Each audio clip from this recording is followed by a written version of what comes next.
우리 옆에 사람 같이 축복하십시다. 옆 사람 보면서 축복하겠습니다.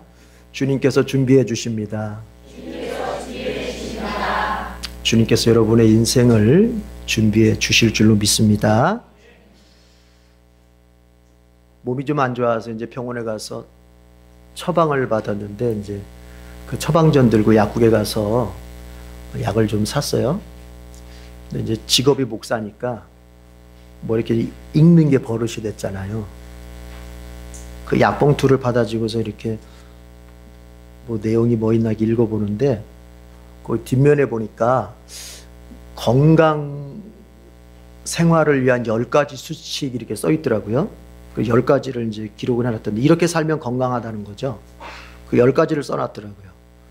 근데 첫 번째가 뭔지 아세요?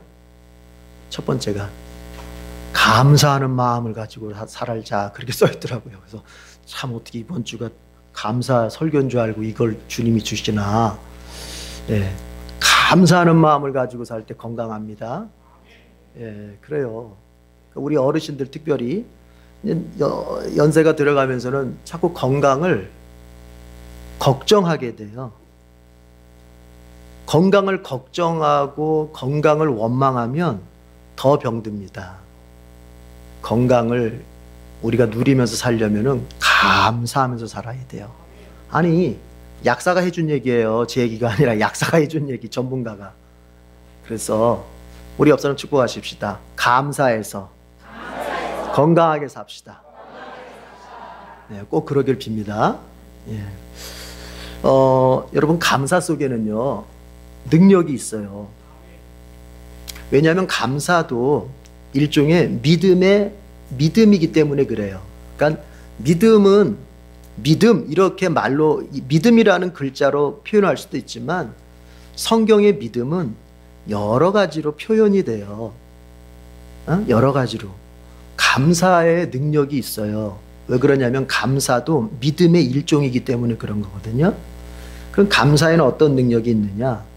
여러분 결론부터 한번 같이 따라해 볼까요? 감사는 기적을 부른다. 저는 이제 이걸 생각하면은 제가 떠오르는 사람이 있어요.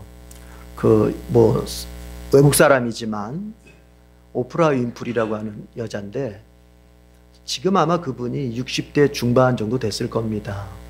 흑인이죠. 아주 체구도 크고.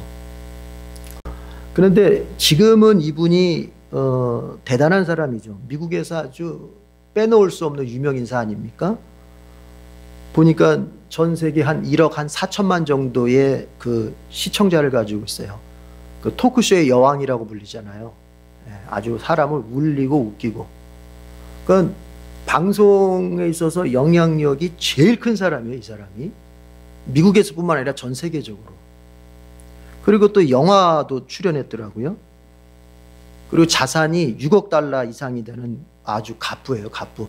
자기 소유의 방송국이 몇 개 있잖아요. 아주 갑부입니다. 그래서 미국에서 또 가장 존경받는 여성 중에 으뜸이에요, 이분이. 그런데 이 오프라 윈프리가 태생부터가 이런 금수저였느냐? 그렇지가 않죠. 그 책을 읽어보면 참 살아온 인생이 구구절절 너무나도 참 불쌍하고 너무 마음 아픈 사건들이 많이 있었어요. 아까도 얘기했듯이 이 흑인이지 않습니까? 그러면 흑인으로서의 차별도 있고 어려움도 있잖아요. 근데 태어날 때 아주 가난한 미혼모에게서 태어났어요. 그러니까 엄마가 미혼모예요. 아주 가난한. 그래가지고 태어났는데 엄마가 키울 수가 없는 상황이니까 이제 외할머니 손에 맡겨져서 컸어요. 그러던 중에 9살 정도쯤 돼가지고 그 사촌 오빠라고 하는 사람이 이 오프라 윈프리한테 몹쓸 짓을 해요. 나쁜 짓을 한 거죠. 뿐만 아니라 그 사촌 오빠의 친구들이 이 사람을 이제 성폭행을 해요. 그러니까 14살 때 아빠가 누군지도 모르는 자녀를 잉태하게 됩니다. 출산을 했어요. 그래서 키워봐야 되겠다 마음먹고. 그런데 낳은 지 2주 만에 자녀가, 아기가 죽게 돼요. 그래서 큰 충격을 받아가지고 이제 그때부터 완전히 인생 포기하고 이제 정말 사는 거죠. 마약에다가 그냥 막 가는 대로 사는 거예요. 그 삶에 전혀 의욕이 없으니까 그렇게 그냥 먹고 마시고 인생을 그렇게 살아가는 중에 체구도 107kg 이렇게 엄청나요. 이랬던 사람이 지금 아까 제가 앞에서 얘기했죠. 전 세계적으로 영향력 있는, 존경받는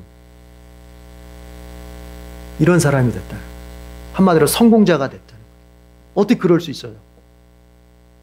그 과정 중에 도대체 그를 그렇게 바꾼 데는 어떤 과정이 있었는가를 이제 책에서 보니까 이 사람이 그렇게 살다가 절망 속에서 그냥 막 살다가 어느 날 이제 그가 한 가지를 생각하는 게 감사일기를 한번 써봐야 되겠다.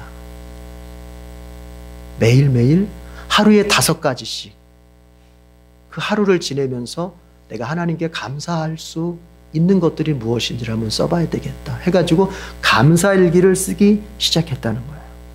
그러니까 감사일기라고 해서 뭐 대단하고 거창한 게 아니에요. 아침에 눈 떴으면 하나님 오늘 내가 건강하게 일어나게 해주셔서 감사합니다. 뭐 점심에 뭐 좀 먹었으면 하나님 오늘 점심에 맛있는 뭐 스파게티 먹어서 감사합니다.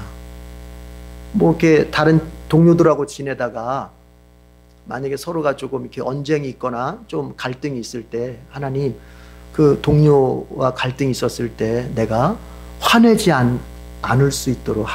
않도록 하나님 도와주셔서 감사합니다. 이런 아주 뭐 소소한 것이고 일상적인 것을 늘 5가지씩을 적은 거예요. 일기에다가. 그런데 그러면서부터 이 사람에게 여러분 기적이 일어나는 거예요.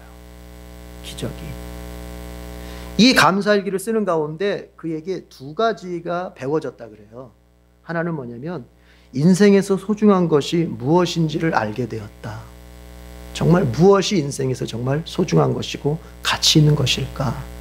이것이 이 마음속에 이제 느껴지고 그래서 그 소중한 인생을 위해서 내가 나의 지금의 삶을 아무렇게나 살지 말아야 되겠다. 이렇게 점점 마음이 가는 거예요. 여러분 마음이 그렇게 가면 인생은 달라지는 거거든요. 마음이 안 가서 문제지. 또 하나가 뭐냐면 그러다 보니까 삶의 초점을 어디에다가 맞춰야 할지를 알게 됐다는 거예요.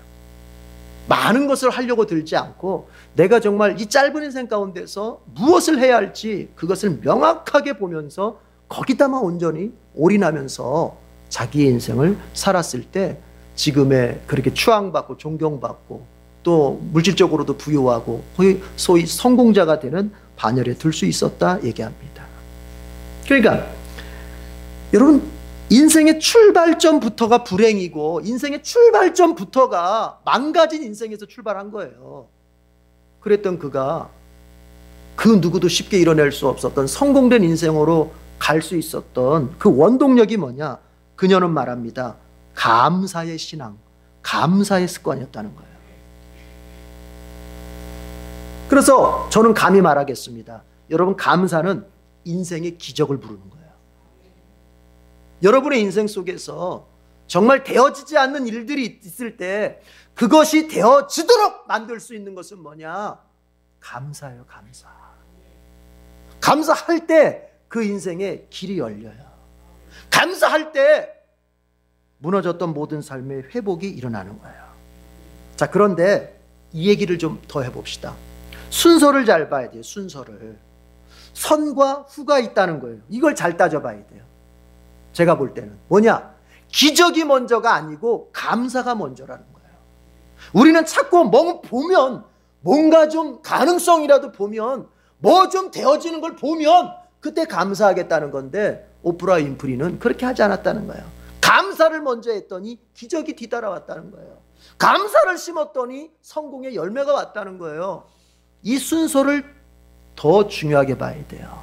여러분 기적이 먼저가 아닙니다. 감사가 먼저입니다. 우리가 요한복음 11장을 보면은 예수님께서 죽은 나사로를 살리는 장면이 나옵니다.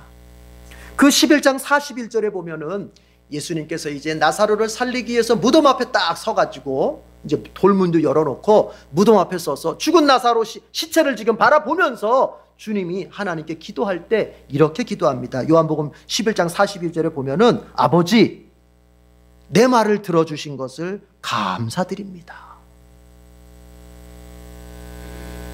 아버지 내 말을 들어주실 것을 감사합니다. 여러분 나사로가 살아난 기적이 먼저가 아니에요.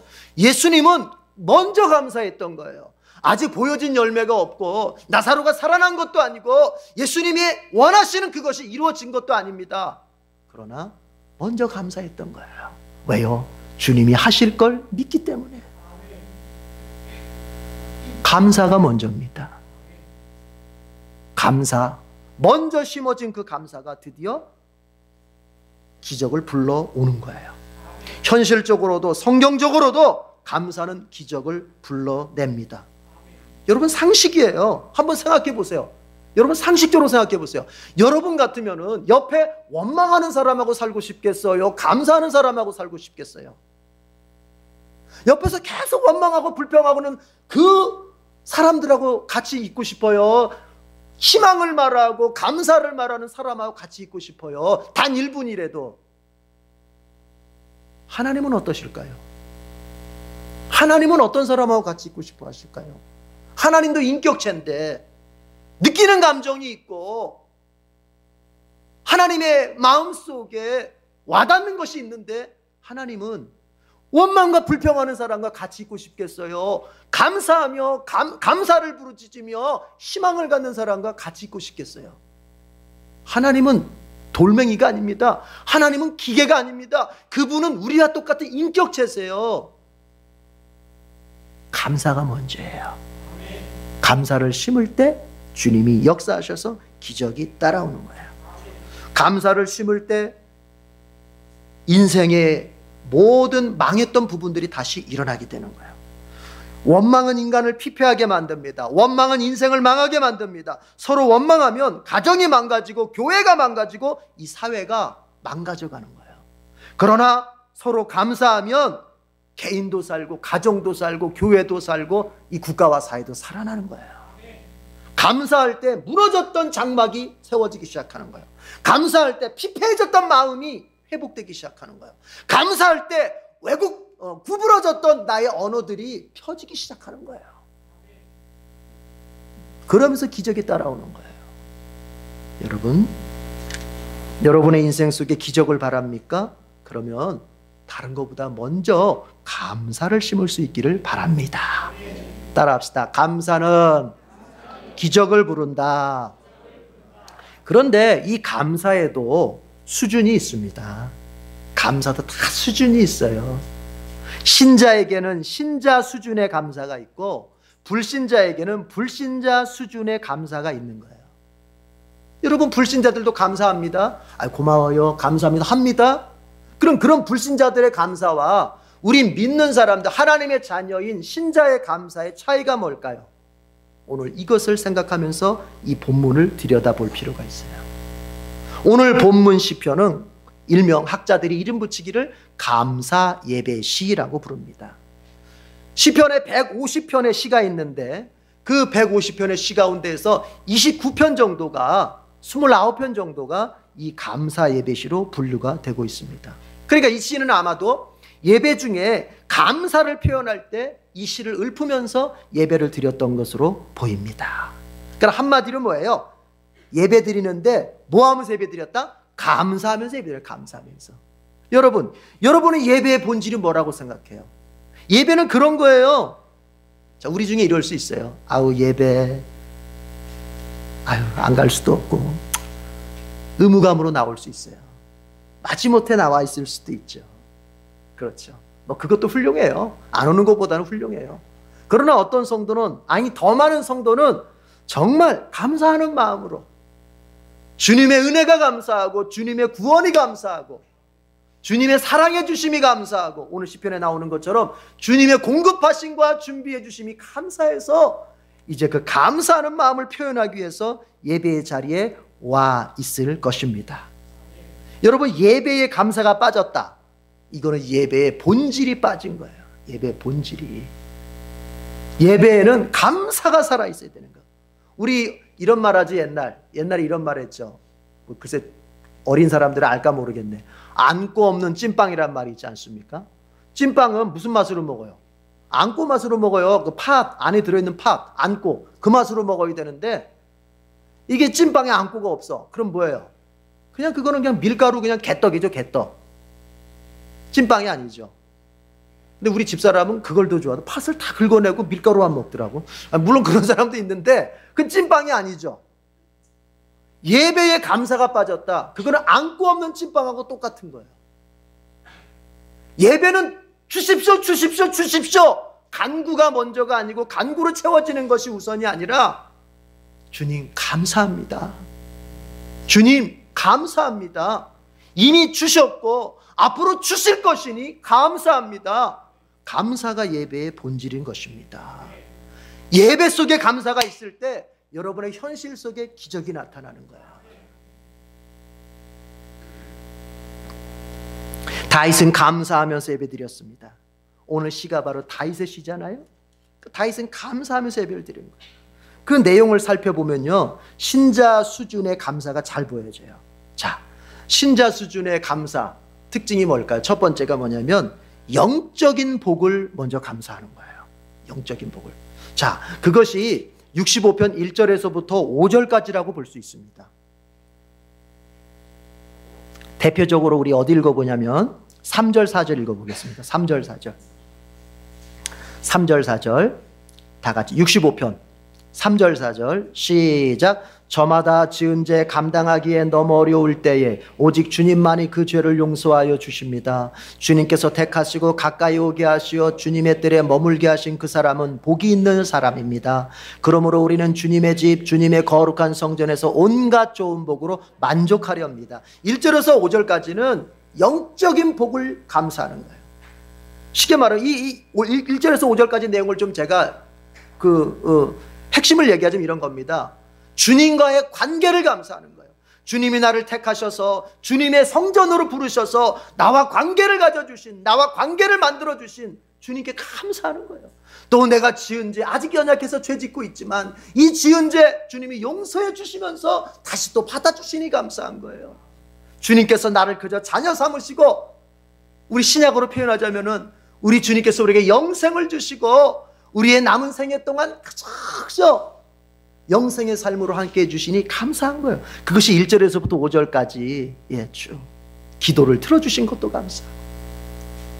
여러분, 신자에게 있어서 먼저 좋은 복이 뭘까요? 구원을 얻는 영적인 복입니다. 구원을 얻는 영적인 복. 뒤에 뭐 또 우리가 보겠지만, 그래서 학자들이 이걸 가만히 연구해 보니까 이렇게 말할 수 있겠다. 어떻게? 앞에 1절에서 5절까지의 복은, 이것은 사실 헤르만 바빙크가 말한 것처럼 이거는 특별 은총에 관련한 것이다. 신자들에게만 주시는, 구원받은 백성들에게만 주시는, 하나님이 예수 안에서 구원하기로 선택한 사람들에게만 주시는 그 특별한 은총, 구원과 관련된 특별한 은총. 신자는 그게 보여야 됩니다. 내 생활에 돈이 얼마고 건강이 얼마고 내 가정 속에 무엇이 잘 되고, 이것도 뒤에 이제 따지죠. 뒤에 얘기하죠. 그러나 그것이 먼저가 아니라 뭐예요? 내가 구원받고 내 자녀들이 구원받고 주님께서 우리 가정을 하나님의 나라 삼아 주셨고, 이 땅의 삶뿐만이 아니라 이 땅 너머의 삶에서도 주님 우리에게 귀한 영생을 주셨다. 이것이 감사하고 이것이 복으로 믿어지고, 혹이나 이것을 아직 누리지 못하는 가족들 중에 이것을 누리지 못하는, 이 영적인 복을 누리지 못하는, 이 구원의 복을 누리지 못하는 가족이 있다면 그것을 제일 마음 아파하고, 저 사람이, 저 자녀가 물질적으로는 부유하고 그저 그냥 뭐 세상적으로는 직장도 좋고 다 좋은데 예수 안 믿어. 그러면 그거 하나가 내게는 가장 큰 아픔이 되고 가장 큰 상처가 되어서, 그것을 위해서 주님 앞에 눈물로 기도하고 주님 구원해달라고 외칠 수 있는 그런 영적인 복이 우리에게 먼저 보여져야 된다는 것이죠. 다윗은 그걸 봤던 거예요. 그리고 난 다음에 뒤에 가서 이제 이 땅의 복을 말하는 것입니다. 여러분, 여러분의 우선순위는 어디 있습니까? 예수님이 이 바로 다윗의 이 고백을 딱 잘라서 표현하신 게 뭐냐? 너희는 먼저 하나님의 나라를 구하라. 먹고 마시고 이 세상 살아가는 데 필요한 것을 구하는 것이 먼저가 아니라 너희는 먼저 그의 나라와 그의 의를 구하라. 그게 바로 이거예요. 하나님의 영적인 통치, 하나님과 나와의 관계, 그분과 나와의 이 신령한 은혜의 관계를 먼저 내가 볼 수 있어야 되는데, 여러분 어떻습니까? 여러분 가정 속에 그저 물질적으로 염려 없고 아픈 사람 없고 그저 자식 잘 커주고 그러면 평안합니까? 그렇다면 뭐 불신자는 아니겠지만 신앙 수준이 낮은 거예요. 신앙 수준이 높은 사람 뭐예요? 좋아요. 돈도 있어요. 다 건강해요. 자식들도 잘 커주고 있어요. 그러나 이 가정 속에 주님이 주 되셨나? 하나님이 통치하시는 하나님의 나라가 제대로 되어 있나? 가정 예배는 제대로 세워져 가는 건가? 이런 것들이 보여져야 되는 것이죠. 바로 다윗은 그것을 먼저 고백했어요. 여러분, 영적인 것에 눈을 뜰 수 있기를 바랍니다. 영적인 것이 충만해질 때 육신적인 것들이 의미가 있기 때문에 그런 거예요. 자, 그렇게 신자 수준의 감사, 첫 번째가 뭐라고요? 영적인 복을 먼저 감사하는 거예요. 이건 불신자가 전혀 할 수 없어요. 왜요? 이것은 특별한 은총이라니까요. 신자만이 갖는. 그런가 하면 이제 우리가 읽었던, 오늘 성경 봉독 때 읽었던 그 본문은 뭐냐면은 육신적인 복에 대해서 감사하는 거예요. 육신적인 복에 대해서. 그런데 거기서 더 주목하고 싶은 건 이겁니다. 육신적인 복인데 중요한 내용이 있어요. 9절 다 같이 읽어봐요. 9절만.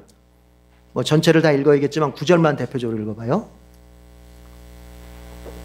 다 같이 시작. 주님께서 땅을 돌보시어 땅에 물을 대주시고 큰 풍년이 들게 해주십니다. 하나님께서 손수 놓으신 물길에 물을 가득 채우시고 오곡을 마련해 주시니 이것은 주님께서 이 땅에다가 그렇게 준비해 주신 것입니다. 여러분, 신자 수준의 그 감사에서 육신적인 걸 바라보는 신자 수준의 감사는 뭐냐? 이 모든 것을 누가 하셨다? 주님이 하셨다는 거예요. 이게 핵심이에요. 주어가 누굽니까? 주어가 다윗입니까? 납니까? 아니죠. 주님께서 땅에 물을 대주시고 주님께서 풍년되게 해주시고 주님께서 오곡을 마련해 주시고 주님께서 준비해 주시고 주님께서 바디랑에 물도 대주시고 주님께서 새싹에 복도 내려주시고 주님께서 이렇게 저렇게 해서 한 해를 아름답게 영광스럽게 꾸며 주셔서 내가 지금 이렇게 누리게 되었습니다. 누가 하셨다? 주님이 하셨다는 거예요. 이것을 절대로 할 수 없는 불신자들은 이것을 절대 할 수 없습니다. 아무리 그들이 착해서 인간적인 감사를 한다 할지라도 절대로 할 수 없는 감사가 뭐냐? 내게 이루어진 그 모든 좋은 것들이 주님으로부터 왔다고 하는 것, 주님이 준비해 주셔서 내가 누린다고 하는 것, 이거는 여러분 신자만이 알 수 있고 신자만이 고백할 수 있는 그런 감사예요.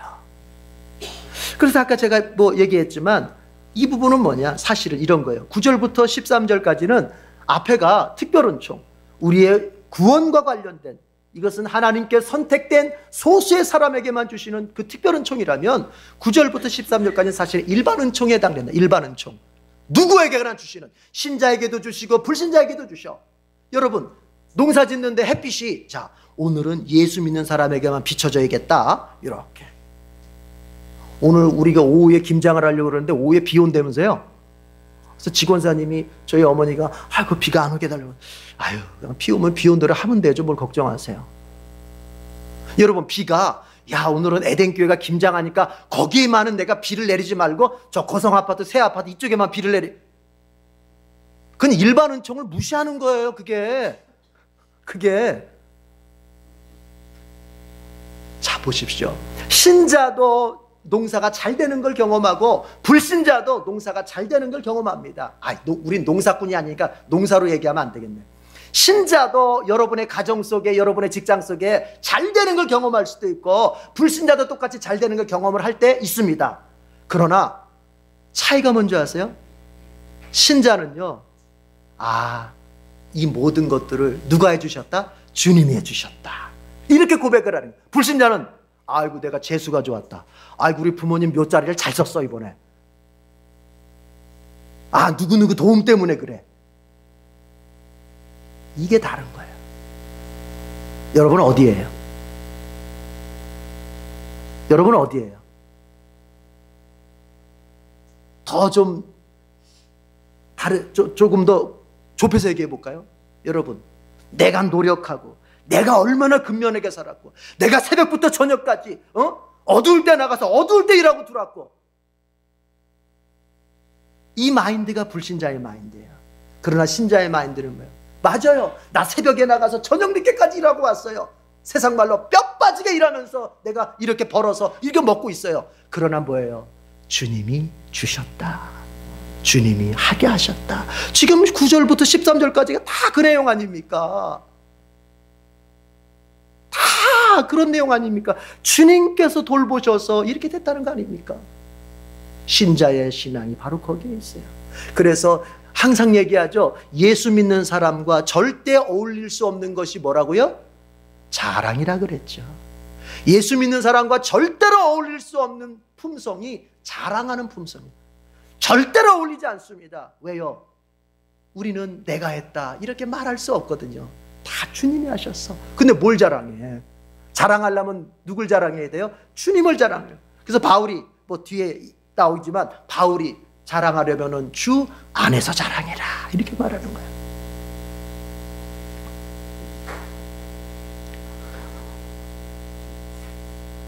그러니까 지금 본문 속에서 다윗은 자신이 누리는 모든 좋은 것들을 주님께서 준비해 주신 것이고 주님께서 복으로 주신 것이라고 고백하고 있습니다. 지금 다윗이 누리고 있죠. 그렇다고 해서 그것이 내가 만든 게 아니고 주님께서 준비해 주신 것이다. 오늘 추수감사절 예배입니다. 여러분, 이 추수감사절 뭐 과일 싸놓고 좋아요. 뭐 하는 거죠 이거? 과일 전시회도 아니고 뭐죠? 고백하는 거죠. 주님, 주님이 준비해 주신 겁니다. 주님이 공급해 주신 겁니다. 그래서 우리가 이만큼 살고 있습니다. 어떤 아이가 있었어요. 이 아이가 5살 배기짜리 아이가 아주 기도를 곧잘해요. 그래서 이제 엄마 아빠가 귀여워서 야, 오늘은 밥 먹을 때 네가 기도해라. 저도 이제 종종 그러거든요. 우리 애들한테 오늘은 큰아들이 기도, 오늘 작은아들이 기도. 그러면 이제 교찰 기도해요. 하나님 아버지, 오늘 맛있는 저녁밥을 주셔서 감사합니다. 귀엽잖아. 애들이 기도하면 귀엽잖아요. 그래서 어느 날 외식을 나가서는 이제 맛있는 걸 주문해놓고 이제 다 기다리는데 음식이 딱 왔어. 그러니까 이제 먹기 전에 뭘 해야 돼? 기도해야 되잖아요. 자, 야 아무개야, 너 오늘 네가 또 기도해봐라. 그러니까 그 아이가 뭐라 그러냐면, 아빠 오늘은 기도 안 해도 될 것 같은데. 왜? 아니 나갈 때 아빠가 돈 낼 거잖아. 아빠가 돈 낼 거잖아. 하나님 돈 내는 게 아니고 아빠가 돈 낼 거잖아. 그런데 왜 하나님께 감사하다고 기도를 해야 돼? 그게 우리의 모습 아니에요? 그게 우리의 모습 아니에요? 내가 했었잖아. 내가 얼마나 고생했는데, 잠 안 자고 얼마나 노력했는데, 아침 일찍부터 저녁 늦게까지 내가 얼마나 노동하면서 했었는데, 그래서 먹고 사는 건데, 얘들아 너희들 나 덕분에 먹고 사는 거야. 아빠 덕분에 먹고 사는 거야. 아빠가 뼈끝까지 벌어서 너희가 먹고 사는 거야. 우리 이렇게 말하잖아요, 남편들. 정말 그럴까요? 아침 일찍부터 저녁까지 일하게 하신 이가 누구고, 일할 수 있도록 일터를 주신 이가 누구고, 일할 수 있도록 건강을 주신 이가 누구고, 일할 수 있도록 게으른 마음 들지 않도록 막아주신 이가 누구고, 일할 수 있도록 인간관계 열어주신 이가 누구고, 일할 수 있도록 기술을 주신 이가 누구고, 일할 수 있도록 나의 틈틈이 이끌어주신 이가 누굽니까? 신자는 그걸 바라보는. 그래서 본문을 볼 때 신자의 감사의 핵심은 뭐냐면은 주님이 준비해 주셨다는 거야. 이걸 놓치면 안 되는 거예요. 예. 여러분, 바울이 고백하죠. 고린도전서 15장 10절에 보면 이렇게 고백합니다. 옛날 개역개정으로 말씀드리겠습니다. 나의 나된 것은 모두가 주님의 은혜다. 나의 나된 것, 내가 지금 누리고 있는 거, 내가 행하고 있는 거, 이런 거거든요. 여러분, 바울이요, 복음을 전하기 위해서 얼마나 뼈 빠지게 고생했습니까? 바울이 말하죠. 나 매도 많이 맞고 감옥에도 많이 갇히고 내가 때로는 동족들로부터 고통을 당하고 이방인들로부터도 고통을 당하고 나는 그래도 포기하지 않고 주님을 위해서 교회를 위해서 내가 임산부가 해산하는 고통을 앓는 것처럼 내가 주님의 교회를 위해서 얼마나 고통스러움을 참아가면서 일을 했는지 이런 거 다 얘기하거든요. 그건 자기의 애씀이 있었단 말이에요. 그러나 바울이 결론적으로 뭘 딱 말합니까? 그런 모든 애씀이 있었지만 나의 나된 것, 그렇게 애쓸 수 있었던 것, 그래서 열매를 맺어 성공할 수 있었던 것 다 주님의 은혜다 하는 거예요. 그 신자의 마지막 결론은 어디로 가느냐? 주님의 은혜입니다. 주님의 은혜입니다. 여기로 가는 거예요. 오늘 추수감사절 이 믿음이 회복되고 이 믿음이 충만하면 추수감사절 예배 제대로 드린 겁니다.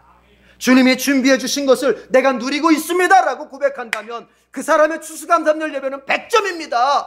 그러나 만약 그 사람이 만약에 추수감사헌금을 100만 원, 1000만 원을 냈어도 주님 이거요 제가 애쓴 거예요. 노력한 거예요. 그래서 주님께 바치는 거니까 주님도 저한테 감사하면서 받으십시오. 그 사람의 추수감사절은 빵점입니다. 오늘 그 얘기를 다시 하고 있는 거야. 여러분의 인생을 위해서 주님이 준비해 주신 거예요. 그리고 여기서 우리는 또 하나를 생각해야 돼요. 뭐냐? 주님이 우리를 위해서 준비해 주시는 분이라는 것을 믿으시길 바랍니다. 여호와 이레라는 말이 있잖아요. 하나님께서 아브라함에게 너 모리아 산에 가서 아들 이삭을 바쳐라. 고민은 되었지만 어쨌든 순종하려고 했습니다. 아들을 잡아 죽여 번제로 바치려고 했을 때 하나님께서 됐다. 네 믿음 알았다. 네 마음 알았다. 네가 나 얼마나 사랑하는지 알았다. 이제 뒤돌아봐라 했더니 거기에 뭐가 있어요?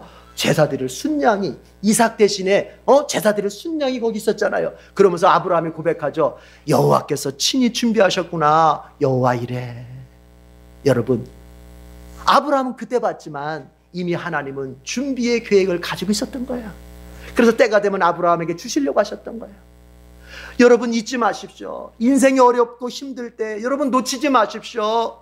절망하지 마실 것은 주님이 여러분을 위해서 반드시 준비하신다는 것입니다. 여러분의 인생을 위해서 준비해놓고 계시다는 것입니다. 이걸 꼭 믿으셔야 돼요. 그래야 감사할 수 있어요.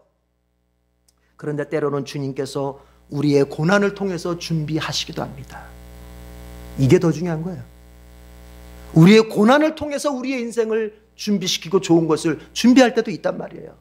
대표적으로 볼까요? 여러분 요셉이 이제 뭐 다 지나갔습니다. 이제 뭐 고생도 해서 총리도 됐고 이제 형들 다 이제 가족 간에 이렇게 해가지고 또 그 가족들 다 애굽으로 이집트로 이민도 시키고 그리고 이제 아버지 야곱이 죽었어요. 아버지 야곱이 죽으니까 형들이 뭐라 그래요? 이제 아버지가 살아있을 때는 그래도 아버지 봐서 우리를 용서해 줬지만 우리가 팔아넘겼잖아 형들이. 이제 아버지 죽었으니까 우리한테 보복할 수도 있어. 그래가지고 이제 수를 쓰잖아요. 아이고 아버지께서 살아계실 때 이런 말씀하셨어 동생. 야 형들을 용서해 줘라. 이렇게 했다는 거예요. 그때 그 얘기를 딱 듣고 요셉이 뭐라고 말합니까? 창세기 50장 25절에 보면 그렇게 말하죠. 형님들 걱정하지 마십시오. 형님들 걱정하지 마십시오. 형들이 저를 팔았지만 사실은 그것이 하나님께서 우리 가문을 위기 속에서 우리 가문을 그 기근 속에서 구원해 주시려고 나를 먼저 보내신 것입니다. 나를 먼저 보내서 우리 가문을 구해 주시려고 준비하신 것입니다. 여러분 요셉이 비록 고난을 당했지만 그 요셉을 통해서 하나님께서는 더 좋은 거를 준비하고 계셨던 거예요. 여러분에게 고난이 있을 거예요. 그 고난 어떻게 바라봅니까? 하나님의 좋은 것이 준비되는 기간입니다. 왜요? 그분은 준비하시거든요. 반드시 준비하시거든요. 그러니까 여러분의 고난을 나쁘게 볼 거 없어요. 디모데전서 4장 4절에서 뭐라고 말합니까? 바울이 이렇게 말합니다. 하나님에게서 나온 것, 하나님이 주시는 것은 다 좋은 것이니 따라합시다. 감사함으로 받으면 버릴 것이 없다. 감사함으로 받으면 버릴 것이 없다. 내 인생 어느 부분이 때로는 아프기도 했고, 내 인생 어느 부분이 때로 실패하기도 했었고, 내 인생 어느 부분이 때로 상처받으면서 내 마음속에 내 인생에서 이것만큼은 없었으면, 내 인생에서 이런 오점만큼은 없었으면, 내 인생에서 이런 상처만큼은 없었으면, 내 인생에서 이런 실패만큼은 없었으면 하고 생각할 수도 있겠지만, 여러분 이제 돌이켜서 하나님을 감사하면서 그 인생을 바라보면 버릴 게 하나도 없어요. 그때 그게 필요했던 거예요. 그때 그 고난이 필요했던 거예요. 그때 그 상처가 나에게 필요했던 거예요. 그때 그 실패가 나에게 필요했던 거예요. 그때 그 아픔이 있어서 오늘 내가 이렇게 있는 거예요. 인생의 모든 부분을 감사함으로 받으면 버릴 게 하나도 없다. 왜요? 하나님은 내 인생 모든 전체를 통해서, 그런 부분까지라도 통해서 나의 미래를 준비하시기 때문에 그렇습니다.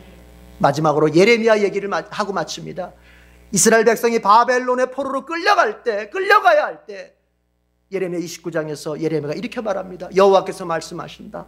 사랑하는 이스라엘 백성들아, 내가 나의 본심은, 너희를 향한 나의 본심은 재앙이 아니다. 너희를 향한 나의 본심은 너희 미래에 희망을 주려고 하는 것이다. 여러분 눈에 볼 때에 지금이 어렵고 힘들더라도 주님께서 분명히 여호와 일에 준비하심을 믿고 여러분이 끝까지 인내하면서 믿음으로 잘 갈 수 있기를 축복합니다. 기도하겠습니다. 하나님 아버지, 우리에게 그리스도의 공로를 통하여 구원을 베풀어 주시고 성령의 역사를 통하여 우리의 현실의 삶을 인도해 주시니 감사합니다. 우리 성도들 항상 어느 자리에서나 원망의 말보다 감사의 말이 먼저 나오게 하시고, 우리의 마음속에 감사의 대상이 분명히 하나님이신 것을 잊지 말게 하시고, 우리의 인생 속에 늘 준비해 가시는 하나님을 믿으면서 지금의 절망의 상황에서도 감사의 신앙으로 설 수 있도록 도와주시옵소서. 예수님의 이름으로 기도드립니다. 아멘.